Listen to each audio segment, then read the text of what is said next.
All right. We didn't have very often anymore. Just joking. I am, I'm just Okay. trying to like be a teacher here. You ready? Oh, she's ready to learn. Yes, I Not am. behavior. It's all about notes for me. Okay, so we're going to talk about Maybe behavior and classroom management. Did you start? Brenda? And you can't sit your big head in front of me. She's a partner. All right, so our objective that we're going to hopefully do by the end of this is we're going to ensure consistency in managing student behaviors by looking over this behavior management chart and kind of like going in depth over it. We're also like, this is a safe place, so anything you want to talk about your classrooms is not going to go anywhere other than right here. Maybe. Sweat. Here. There we go. Okay, so this is our Anna ISD behavior flow chart. I kind of like condensed it down so it's what's on the sheet. But we're just going to talk about what classroom managed behaviors and then office managed behaviors, and then we'll kind of go through what you're seeing in your classroom. So the first one is academic dishonesty, or I would say cheating on quizzes, tests, using AI in English. What are you guys doing about that in the classroom? Ideally, you're going to document it. You can document in Ascender or Eduphoria. But if it's happening multiple times, you're going to write a referral for that. You can put in the referral that you have documented it, you've contacted parents, and then go from there. But that's all going to happen in the classroom first before you push it to the office. It has to happen at least 3 times before you push it to the office. The next one is refusal to work. This is including sleeping in your classroom. Or just downright saying that they don't want to do any work at all. You're going to write it up, say that you're giving them a verbal warning. You can contact parents. Another option that was given to us is that we can have teacher detentions. And then you can like do it as a forced tutorial. If they don't show up to the detention, it's an automatic ISS. So that was relayed to us.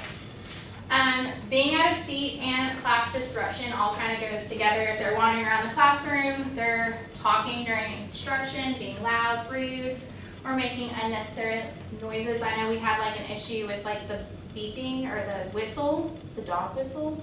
Oh, yeah. That was not fun. So give them the verbal warnings, go through the 3 and then office.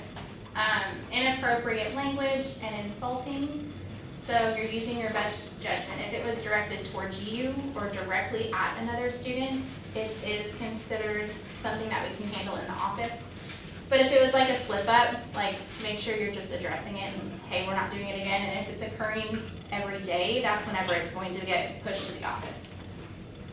The violating safety rules is mainly just like our school safety, but then in the science lab, like they're not touching the showers or the gas lines or the water fountains back there, they're not using any of that. You should have consequences in your room directly related to anything safety.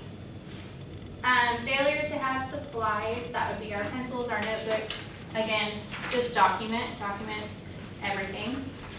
And then dress code is hopefully going to get worked on this week because our kids are going through their reset with admin, and we are talking in depth about no belly buttons, no shoulders or undergarments for boys and girls, no blankets and those kind of things. So if it can be corrected in the classroom, make sure you're addressing it as they're walking in the door and not just letting them sit there in your room with it unannounced. If it's something that they can't fix with like a hoodie or some sort of covering, they can get sent to the office. We have large shirts in the office, or they're going to be told that they need to call a parent to bring other items. I think it's super important for everything to be handled as a department.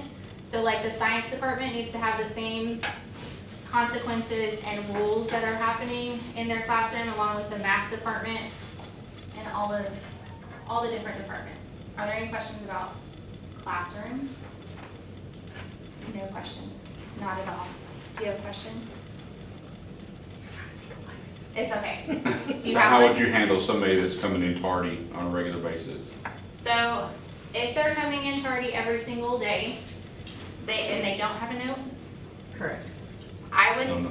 I would send them to the office immediately to get, or I would write them up every single time. Don't let it slide, because once, I'm gonna get to that, because I have a whole stack of our office referrals for the first 9 weeks. I printed them, I probably shouldn't have, but, Or you mean like, might make sure you're marking them tardy? yeah, make Okay, sure yeah. you're marking them tardy, and if it's like, if it's something that's happening every single day, document it in Eduphoria, I'm gonna show you that towards the end. Document it in a journal, if you have a journal, to document those things. And then in your referral, say, this is the 3rd time this week, or this is, that way the office knows to look back at their attendance log, and they're actually getting reports every day from the attendance office on who's tardy, who's absent, and they're calling down students, I think it's every Wednesday, to discuss their skipping. So, But you also need to let the parent know too, Yes. before you write them up. yes, and Parent Square is perfect for that. Mhm. It's almost like text messaging our parents. We get an immediate response. Mhm. Do you have a question? Do you guys, where does the cell phone fall? How is So- cell phone being dealt with? The cell phone should be a classroom managed, but if it gets to the point where they are being, like, if you ask for their cell phone and they're refusing, they get removed from the classroom, or somebody comes and picks up their phone. Yeah, so like, in mine, they have to turn them in at the beginning of every class, so if they get caught with it, we just take it up and I call a hall monitor and they come and get it. Yeah. So, If they refuse to give it, then they take the kid. yeah, so if they're refusing to give up their phone, they're taking the kid. If the kid eventually gives it to you, the hall monitor will just come get the phone. If it's their first offense, I think it's just a warning by the office. The second offense, they have to pay $5 to get But it. I write it up every time I call a hall monitor. I put on there, hall monitor came and got the device. Yeah, because Because they're pretty much supposed to go to lying, ISS Yeah, for that. and that would fall into, I think I have insubordination, so. Yeah, so if that's on they're our lying, advantage. they say they don't have one and then you catch them with it, like, that's, to me, it's different. It's insubordination versus just, Not following a classroom procedure. So, and then our office managed ones are gonna be our obscene language, gestures, or physical contact that is towards another student, towards you as a teacher. Our ethnic and racial slurs, if you catch them with tobacco or any kind of drugs or a vape. Possession of a weapon, matches, lighters, pocket knives, any kind of fighting or physical aggression. This part also includes, like, if they're getting into like a verbal altercation that could potentially go into a fight, the office needs to be called for that too. Throwing objects that would cause bodily harm, so not necessarily like paper, that would be like your classroom manager, but if they're chunking pencils or something at somebody else in the room, they need to be removed from the room. Bullying and harassment, vandalism of like the desk or any other object in the building. Theft, if they're stealing from you or other students, like they're taking stuff out of students' bags, you're gonna want to write that up and it be handled by the office. And then dress code that cannot be corrected, or it's somebody who is like consistently out of dress code. So every single day they walk in and their shirt is tied up in the back, you've gotten onto them, or maybe you have them twice during the day, because I know some of our students see, and you've already corrected it once and you're having to correct it again. Go ahead and write a referral and send them, like, get a hall monitor to take them down. So what about our teachers that are out of dress code? I can't drive. No, That's but something what that I'm would be saying, handled, it's yeah. very hard to dress code There a was one- kid when they say, you're not dress coding that teacher, why are you dress coding me? So I will That's get back to you on that. That's something that has to be handled from higher up. It can't be anything that's handled on. Well, I know that we can't do it one-on-one, but that is an issue with some of my kids The students are Where- saying like, oh, well, this teacher's not and following. parents. Okay. that's crazy. Parents have seen Well, I don't have some, an immediate answer, but I can definitely check on that. Is there any questions for this one? I know this is like very vague, so I tried to like break it down a little bit. I don't know if you're gonna talk about this later on, but is it pretty consistent with the punishments whenever a kiddo's getting sent to the front office? and they're receiving punishment from different principals? Is it pretty consistent throughout? I will say it's supposed to be consistent, but we're still working on that. We do have a sheet, which I did look at a couple weeks ago, and it's mainly in regards to tardies, skipping, and anything like that, whereas if there are 5 tardies have accumulated, they get a 45-minute or after-school detention. But as soon as they serve that detention, the slate is wiped clean. So if they get 5 more, it's not 10, it's only the 5. So it's, yeah, still a work in progress. Wait, what? You heard her. I'll talk about it. I'll talk about it. Because I thought it went by like, It does. Date. Cumulative? in the meeting today, they said that the tardies just started over on October 7th. Okay, and it restarts for the 9 weeks. So, but it's supposed to be as soon as they have served the time. Like, we can't continue to punish them for something that they did and they already served the time for. Oh, so it'd be like another 5 would be another detention. Yes, and like if for some reason they slid by and they have accumulated 10 or they're targeted at every single class, I mean, that's, what is Yeah, that? I was gonna 7 or say, 8 if right it there?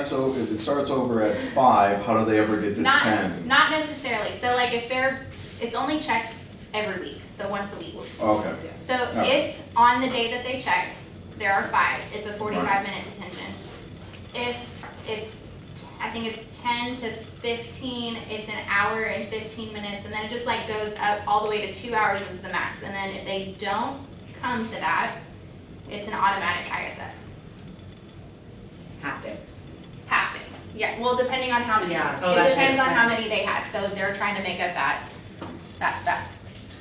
Okay, this is what I pulled from our behavior trends. This is 187 pages worth of referrals. They were all written from August 7th through October 10th. So the very first 9 weeks.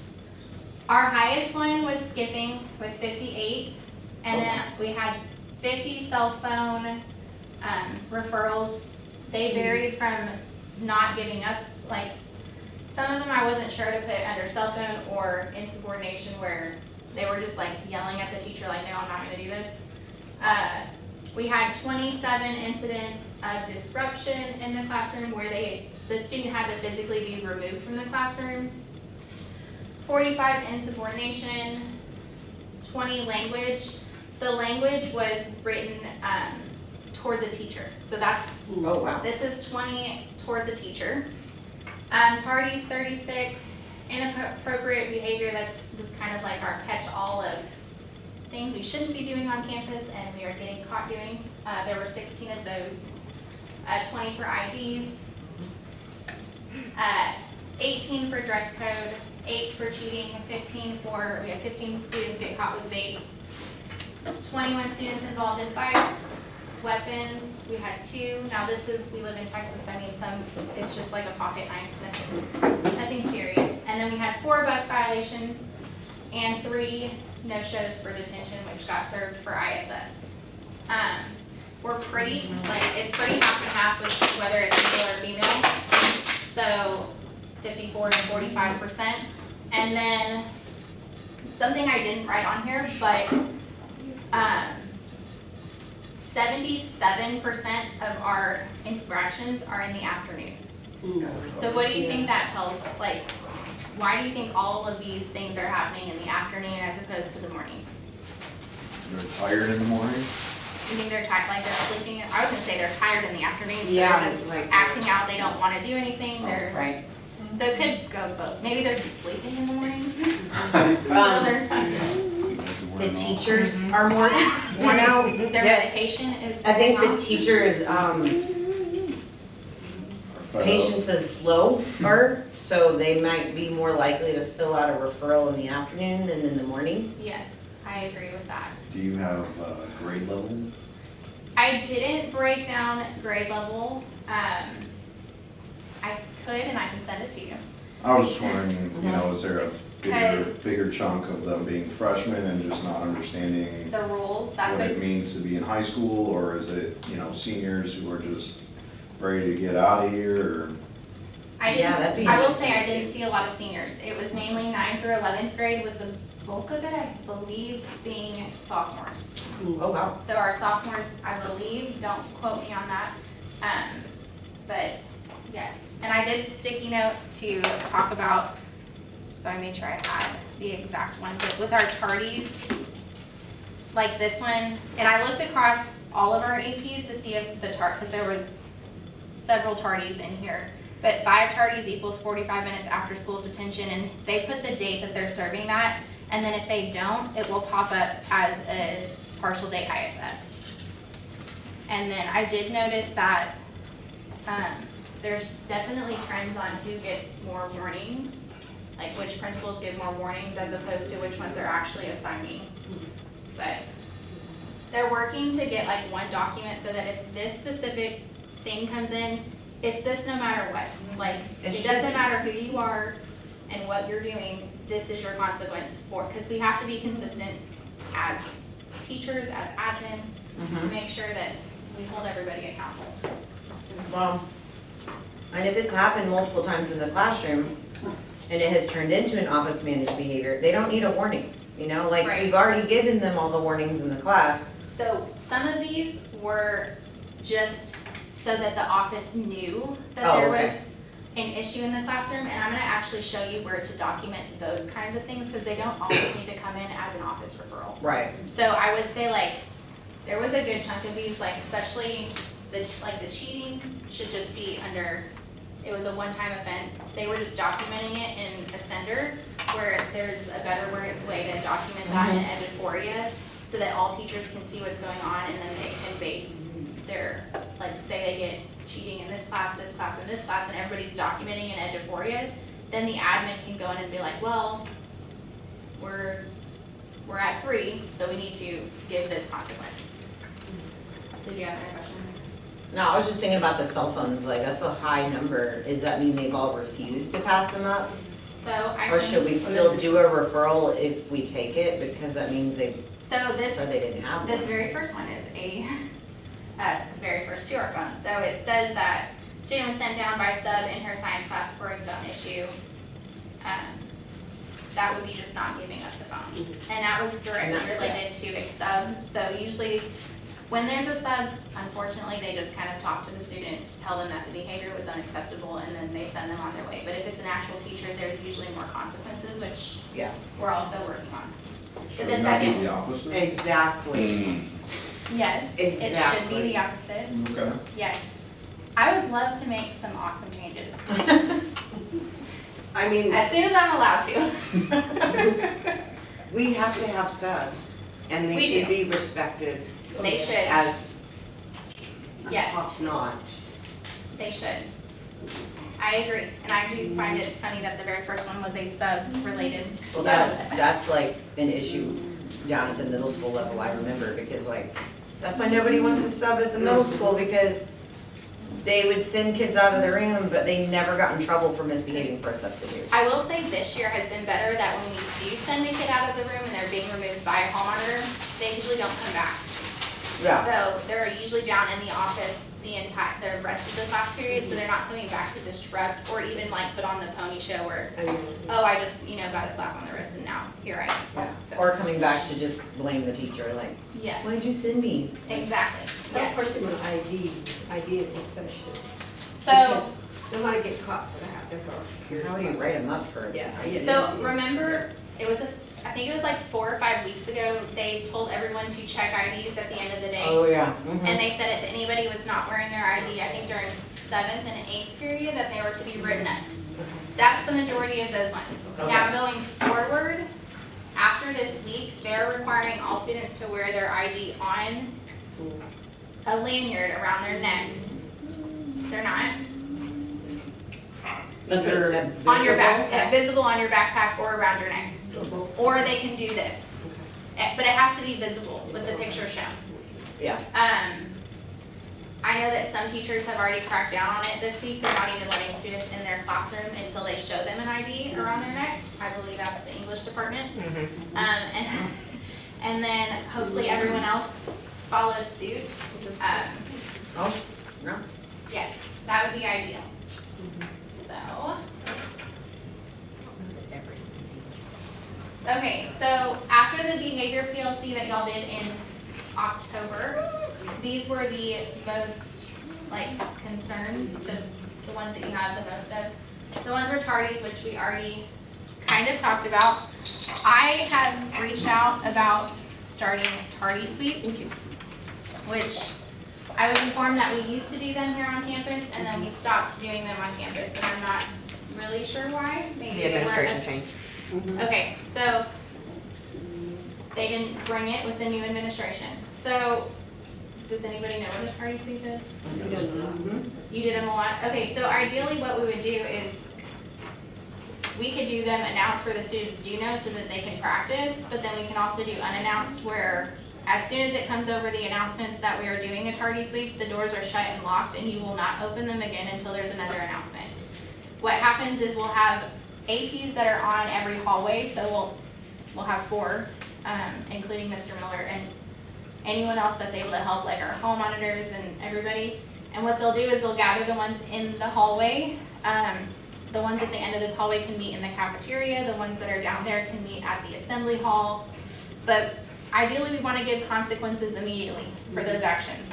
So they can serve a lunch detention that same day if it's in the morning. They can serve an after-school detention within, like, it's going to happen immediately. They're going to get told that that's not okay and we have to stop the tardies, which I know in the afternoon, our tardies are absolutely ridiculous. I don't know what happens between the morning and the afternoon, but by the afternoon, we have kids walking in their classes at like 8 minutes late, 10 minutes late, and they're gonna end up losing credit for the class because they're not in there the full amount of time. Question? No, you look like you were gonna say something. So that's one thing I'm gonna push with admin. You can ask it, I can try to answer the best that I can. So, I've been in this situation a couple times, and the only way where I saw it effective is if it happens every class period, every day. Okay, Once you start doing like sporadic, and they start to kind of figure out what the pattern is, oh, they're only doing twice a day, so I can be late to these To the class, rest, you yeah. know, like, so, oh, they already did the 2 tardy sweeps, so I'm good for the rest of the day to do whatever I want, or, you know, whatever it might be, and so, you know, I would be worrisome the way that you described it, yeah, just because if they can find a way out, they will find a way no, out. yeah, they will. And then, you know, the biggest thing, like, coming from a teacher is, you know, how much time is this gonna take? Right, and how You much know, instruction because they're missing. already missing X amount of minutes for being tardy, and now they have to stand in a line. To And get- if they're required to write down the information, they're not gonna write down the right stuff because they know there's gonna be a consequence, so, you know, is there a process to make that quicker if it is? I mean, ideally, we implemented? have 3 security monitors, we have 4 principals, and we have 2, including myself, teachers that are admin, and we can use teachers that are on their conference Right. even, I mean, yeah, I've had to do It that would be as fun, well. but trying to get it to work, I mean, we can definitely work through that kind of stuff. Also, I mean, I got a just question. having more presence of our admin in the hallways during this, I think would be effective enough. Like, once they start seeing us consistently in the hallways, pushing them to go, and it's not just Miss Debbie and Right. them yelling at them to go, they need to see us pushing them along, so. Well, state law is once the bell rings, the door's supposed to be shut and locked. It is, yes. Shouldn't, Supposed to, so yeah. on our district, we go, I mean, they have to go to a certain, if the door is, once the bell rings, the door's shut and locked, they have to go to a central location. And they have computers set up by a couple individuals that they scan their ID, they get their, it's an automatic tabulated, and they have to go to class. If they come in 10 minutes late, they miss credit for that class, period. Yeah, and that's, I mean, as soon as we mark them absent for the 10-minute mark, they don't, I mean, they're still required to be in there for the instruction, but they're not gonna get credit for the day. The whole tardy sweep thing is, I think it may be something that manpower wise, it's not efficient. Efficient enough, yeah. And You, We don't have systems in place at the moment to send kids. Anywhere.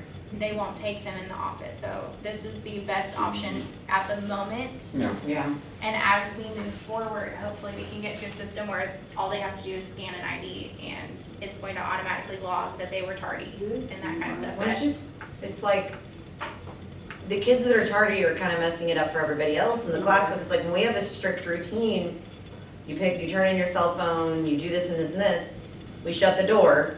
And then Our you job is to get started with the kids that are in there, and then of course, then you turn around and have to go back to the door, you have to start all over again with all those kids who were late, you know, Yeah. Okay. so. hey, your battery, you're at 25 minutes. It is pretty Left. crazy though. I mean, No, we're I in just 20. sit out in the hallway Sorry. sometimes and I'm like, there's Isn't it a 30-minute 150 Yes. kids Yes. Yeah. still in the hallway and the bell rang, like, this isn't a college campus. Like, Right. It was that way today during. Yeah, 7th period. And I what was y'all out in the talking- hallway upstairs, I was like, is there a fight or something? Yeah, and they Or, were screaming. All the kids kind of clear out the hall, I'll shut the door. So I mean, technically, there's a lot more kids that are really late than are getting counted late. But you know, when there's still a majority of them in the hall, I'll let the last group come in, and if my door is shut at that point, like, you're really late. Right. No, you know? I agree. The next one is ID badges. Those are being discussed with the student this week. It needs to be as soon as they walk in the door. It doesn't need to be like during your classroom, but like as you're saying hello to them, hey, where's your ID? Get it out. It needs to be on you where I can see it. If you don't have it, you need to go get it. So this during first, I think they're doing it through third period. If they do not have an ID, they are sent to the library. They can either get a temporary one or they can buy a whole new one. second and third. All the way, yeah, I think it's through third period. But it needs to be addressed the second they walk in the door. Don't even let them in the room if they don't have their ID. Okay. Their ID or a temporary one. So what do we do if they don't have one? If they don't have one and they haven't gotten one by third period, that's gonna be when you're writing a referral. Okay. Yeah. The next one is our dress code. So also, dress code needs to happen as soon as they walk in the door. So if they're walking through your door and they have their hood up, make sure you ask them to take it down. It doesn't need to be on in the hallway, it doesn't need to be on in the classroom. If a lot of our girls, they tie their shirts up in the back and it makes, you can see a lot.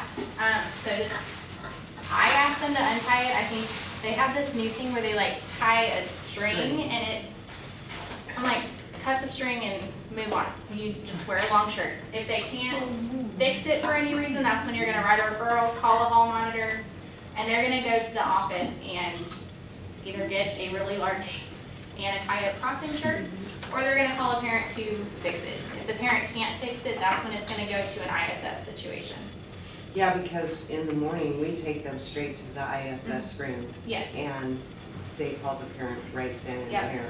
Okay. And if not, then they Right. stay in ISS for the day. Exactly. Okay, so we kind of touched on this already. Why are we having these behaviors? So we said they're tired, what else? What a kid to socialize is. Kids They're not, they come to school to socialize, they push the just want to, boundary. That's all I they got. try to push the boundaries. That's it, that's what I said. They know that the consequences aren't Yeah. strong enough to affect And their they're not behavior. consistent enough. No, they're not. They know that they can get away with something in one class, and they're gonna try to push that boundary in another class until you give in. So, I agree with all that. So students are bored in the classroom, they're tired, they're hungry. I don't know if you've ever been in here with me and Susan, but we do have a snack box. And we can't afford to feed our kids every single day, but if there's somebody that's hungry, and we've had a girl that I'm like, here, you can have my protein bar, because she doesn't like all the snacks that we have, and I'm like, because sometimes that's just what they need. I mean, we're here from 8 o'clock until almost 5 o'clock every day, and it's a long day for them. And then another reason why we're having some of the behaviors, like the not being insubordinate or not wanting to do the work, is they just don't understand the content that's being taught in the classroom, and they're not willing to ask for help. So. Now it's your turn. You guys are going to get with your little group and discuss ideas on changing up your lesson to better engage students. So I'm gonna actually show you an example in an English classroom of what she does. Questions that you were going to put on a worksheet or whatever questions you had planned on asking in class, write them on bulletin board paper instead and put strips of big paper on the desks all around your room. So if you have a group of desks here and a group of desks there and a group of desks back there, put bulletin board paper over the desks with the question, give every student a marker, and let them go around to all the different colors of the bulletin board paper and answer the question on paper. You could even take it a step further and have them comment back. Another way you could So sometimes they're super bored with just having a worksheet or notes to fill out or vocabulary or whatever it is. And you can go through and literally just get them up and moving. By the end of the day, they're exhausted. If they're gonna sit in your classroom, they're not necessarily going to continue to work because they're tired. Get them up and moving, get their blood flowing. Just do other things than just the typical, I'm gonna sit at my desk and I'm going to write whatever the teacher is saying at the front of the room. So y'all discuss if you have any other ideas and I'll ask. I recently discovered Kahoot and they love it. You just recently That decided? was I never me. used it. I told him. I to. never used it in my Yes. classroom before, so Oh, yes, because it's competition. they freaking they get into There's it, gotta be, like, yeah, like, engaging games, Yeah, Gimkit, Blickit, yes, Kahoot, they're but amazing. what was the other one? Gimkit, Look it, right? Blickit. Book, Look it. yeah. I haven't done. That one's- Blickit. Quizzes, but it's not as like game Yeah. but No. still like it helps Right. instead of a worksheet maybe. Yeah, and just, I liked the one that you did where, they got in like the red and blue group and they were like trying to, the tiles were, they had to answer questions and then they were like, the red tiles were going on top of the blue tiles. Oh yeah, that's Kahoot. It's Yeah. like it's one of the Kahoot games. Yes, but they really enjoyed it because they were working together, because they're like, I need the red team to answer more questions, What right? is So the they would booklet continue. or booklet, whatever, Look it, right? where they get to play games, Look if they answer a question right, they get to play a game. Yeah, Yeah. alright. Gimkit is like that too. I think they're all very similar. Yeah. But this one is actually, like, the one that she showed is actually like, you have to prep for, but Right. like you could do it with vocabulary where you have vocabulary words around the room and they have to do like their like what they think the word is, or they could give examples of what it is, especially with what we're doing in biology. Yeah. Or the You rock could and have roll the vocab. different We ones need to play around that. and, yeah, the rock and roll, I have that made, you just have to like utilize it. yes. So there's tons of resources out there. Okay, another with your group. I don't, we have the time. Almost done though, we're getting close. Alright, so turn and talk with your neighbor or your group. What is something that you're seeing in your classroom frequently? What behaviors are you seeing in your classroom a lot? My main one is, Sleeping, yes. Swearing. swearing. Like We can just just little do it things as like rough- eating rough snacks housing. when they know they're not supposed to be eating, like, And that's a big one in our science lab. which is, I thought it was good today. Today was good. Cause I was like, I'm done, y'all, like you, I think we caught one, and it was after. this morning I did it in second period, I wrote it up. It was yesterday. But I was like, guys, like, you know the rules, it's like they're deliberately just not following the rule. Yes. Other than that, Which is like, not what anything to write up. severe, but, yeah, like, just the little things, like, where they just try to get away with every little thing. And that's where you have to be consistent. So Mhm. if you're consistent with it, eventually they're gonna comply and it's gonna be non-existent. Like, they're not even gonna think about bringing a bag of chips out into your room because they know that as soon as they get caught, they're in trouble. Yeah, they get a So very. there's a like, for every action, there's a reaction. So, what Oh, and strategies? dress code. Dress code is- The Okay. dress code is a No, behavior in the I- class, they because control if my they get class through for me. first period, how did they get through first period and And go the rest of the day. all the way? Because And the then- teacher, the next teacher goes, Or they take well, off the hoodie. teacher before didn't say Yes. anything, so why should I say anything? So always say Mhm. something, and if you're uncomfortable, like say if you're a male teacher and you're uncomfortable dress coding a female student, make it all on the admin. Be like, I'm not so sure about your outfit, please go have so-and-so check it out. You need to go to your And they den, just send them back. someone else. If they get sent back, then they don't think that they're not in dress code, but make sure they have a pass when they come back. So if they don't have a pass when they come back, that means that they didn't go to the office. They just went and wandered for a little bit. Well, you know, like the girl in one of our classes, like her shirt was like all the way down here and it was just like her bra strap. She Mhm. said, Miss Debbie said it was fine. Miss Debbie is. Miss Debbie is not an admin, so she would need to be checked out by one of the dens. That would be, yes. Okay. Yeah. So just because they say, Just be, but I thought she was like really strict though, like Miss Debbie. not on dress code. Okay. And not, it depends on who you are. Yes. We have to be consistent with every student, every day. And they're Can't not play there to favorites. enforce dress code. They're not, they're there They're- to, for cell phones and escorting students Yes. and the moving about the building, Mhm. so. Okay, so what strategies are working well to manage some of these behaviors? So I know you use you're writing up students who are eating and it's happening immediately, so she's Because at not this point, it's giving just in. insubordination, like they know by now, come on. Being on like, even with Go Guardian on, maybe like trying to watch like movies and stuff. Do you use Go Guardian? They're finding all of Me? these, Sometimes, Sometimes. they're finding all these like movie websites that are not blocked yeah. to be able to watch their shows, and I'm like, Yes. this is, I And just they don't, can oh. break I need a Go list of Guardian. those. They break Go Guardian, they can. I just click on another it, way. yeah, and they can block Go Guardian, they did that at Yes. middle school level a lot. They can block it on that computer. Interesting. The I did not know that. the management thing for me this year, I changed it to cell phone pockets and that really, instead of trusting them to hold it and keep it in their bag, I have them turn them in every day. So what do you do if somebody doesn't have their, or tells you they don't have their cell phone? I immediately text their parent, or Okay. hit them on That's parent what square. I need to do that, I'd be like, Okay. okay, That's I'm what I messaging tell your her. parent right I now. hit them on Email the parent square and say, email the hey, parent. so-and-so says that their phone got taken up, is this true? Mhm. Yes, it is, or no, it's not. Okay. I And mean, so what would you do from there? Like, would you, if, say their parents like, no, they have their phone. Usually by that point. Oh, they'll be like, that, I have it. now they're wrote up, Yeah. yeah, now. Yeah, 'cause they lied, yeah. Right. Yeah. Okay.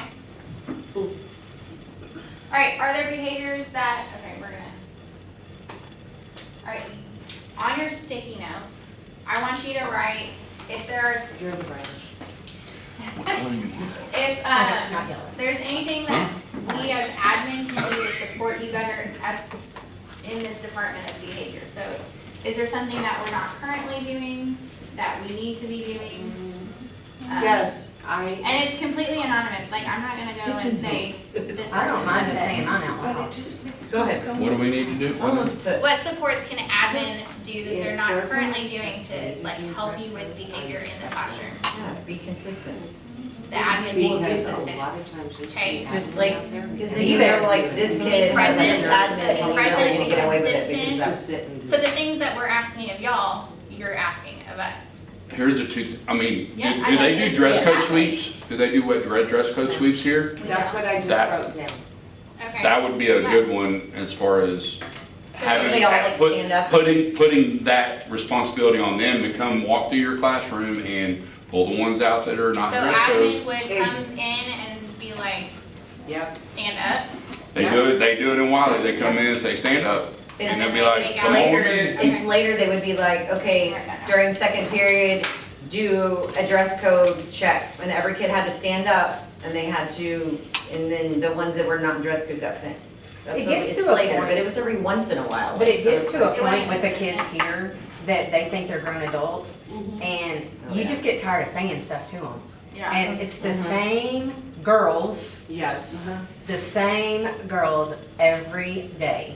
And I Right. mean, Well, because their consequence is.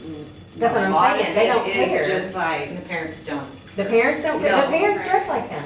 yeah, exactly. The parents dress We had that one, way, we and had then- one in a behavior classroom that her mother said, I don't know what's wrong with her clothes. Why do you keep calling me about her dress code? Mhm. Well, and mom was dressed probably skimpier than she was. Yes. I'm not gonna do this one. Yeah, I don't know. It's just, that's the hardest part is they always say, contact the parent, but then you're like, No, I've known this just kid put since them the in 7th ISS. grade. Do and they his allow y'all parents just to do do not parent care. square for contacting They parent? do, yes. Yes, and That's so some of them want us to And call, it's but that's so easy, easy. because then you would just get a notification like right away. Okay, I have y'all for like 5 more minutes. So I just want to touch on how we ensure consistency and consequences for similar behaviors across the classroom. So we want to make sure that we're establishing clear expectations and rules. They're the same for everyone, and they're written where the students can see them. You can refer back to them. If you want to put up consequences with each of the rules, that way they know like this rule is associated with this consequence. And then make sure that we're applying the rules to everyone in the room. So just because it's so-and-so's first offense, it doesn't get to slide. It still needs to be either written in your journal or written up in Eduphoria and documented. That way, the rest of the class sees that you're not just picking on them, you're applying these rules to everyone in the room. I know we say it a lot, but building positive relationships can do it just by having conversations with them. I know at his school, he has students that come in and just hang out in the morning. He opens up his classroom at lunchtime, and he has an entire room full of kids who eat lunch in his room, and he's able to talk about stuff that has nothing to do with classwork. He can talk about their lives or a lot. I mean, he has some, you have football, but you don't have any football. He has a football player, just talking about sports and outside curricular things. A And, lot of ROTC people. yeah. So just being able to connect with them on a level other than academics, it goes a long way with the kids. Being proactive with classroom management, so seating arrangements, I know we're in the process of doing a lot of things with the power zone and moving the room around so that we are able to get to all of our students, making sure that our bell work is engaging and that all of our procedures and routines are consistent. We need to make sure we're providing clear instructions to all of our students and keeping them engaged. I know it sucks, but from bell to bell. So whenever they're given like a lag time, that's when the behaviors start coming up. So like say an activity is taking 10 minutes, but you have 5 kids over here who have finished, have something that they can work on next or that they can do to keep them from disrupting others in the room. I did have an example of PBIS. Miss Kelly does when they do so many IXLs or so many works, and this is specific to her kayak time, they score a certain number on their IXLs. She does a pizza party at the end of the 9 weeks. I know Coach Porter, I don't know if you've ever been in his room, but each of his tables is assigned to a college.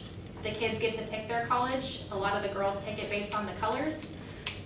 But that's their college for, I think it's like 3 to 4 weeks, and their table earns points. So if their table answers a question during a group assignment, they get 5 points. If their table pushes in all their chairs, their table gets a certain amount of points. And then the table with the most at the end, they get something special. So, and it's just for them specifically, and he keeps it all on, like one of his boards is strictly a point system for all of his classrooms, or for all of his classes. Providing choice and responsibility, so handing it off to the student and letting them make the decision, or giving them choices, especially with our students who have BIPs. We want them to make good choices. Using consequences appropriately, working the power zone, which we've talked about a whole lot. And then addressing issues early and calmly. So don't overreact, and make sure that you're addressing them when they first happen, not after they've been happening. I know we're doing a reset right now, but start tomorrow. Like, we're going to address this immediately. We're not going to let it continue and then go from there. And then make sure you're reflecting and adapting. So nobody's perfect. I've tried things that have completely blown up in my face, and I just have to reflect on it, change it, and move on. Same thing for our kids. They're not all the same. Not all classes are the same. What works in your room, it's not necessarily gonna work in your room. So just make sure that we're changing to fit the needs of the kids that are in that classroom. And same with like first period to eighth period, they're a completely different group of kids. What time is it? You got about a minute and a half. Okay, we're gonna skip the video, but I'm gonna share this with you. The video is really good. Like, I recommend watching the video because it gave me a lot of ideas for procedures and different things. So real fast, this is the extension to call the office to get a hall monitor. I know we all just got new extension sheets, but it's 1117, they'll radio a hall monitor to come up to your room. Make sure the student has gathered their things if they are going to be removed, that way it's not a huge deal. And then a big thing that I know is that the hall monitors want a referral to be written immediately sometimes. Just tell them that it's gonna get done. Don't make them wait out there, just be like, it will be done. And they can go ahead and take the kid. The sooner you do it, the better, that way the AP has all the information. But as long as it's completed by the end of the day, that's fine. Well, And, some of them are saying, no, we they are won't not leave without it taking. done. Mhm. That's. I haven't heard that in a discussed. while. I haven't heard it either in a while. It's being discussed They with them that can't they do can that. go ahead and take the kid. The kid can always tell their side of the story, Right. and then they'll eventually get ours. And I know a lot of teachers try to get it done by the end of the class period. Like, don't drop, like, if you're in the middle of teaching a lesson, don't drop what you're doing to write a referral. You can do it towards the end, or just in the passing period.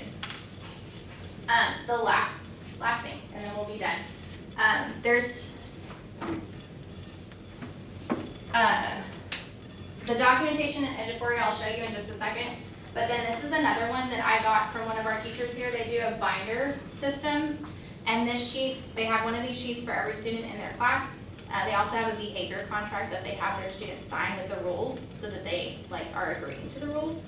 And then every time there's an infraction or something, they make the students sign it. And then they have their consequences at the bottom, and then they have it dated, and whether they contact parents is also on there. So if you want one of those, you can have it. This is just real fast, because I don't know if all of y'all know how to do the documentation for behavior in here.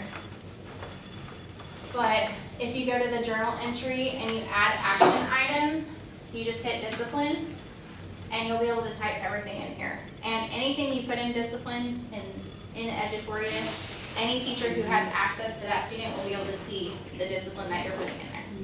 So it's very helpful. But, yeah. Thank y'all for Good job. coming. Yay. Did you turn it off, Maureen? No, I thought that's what you went back there to do. we're making sure it's rolling. Okay.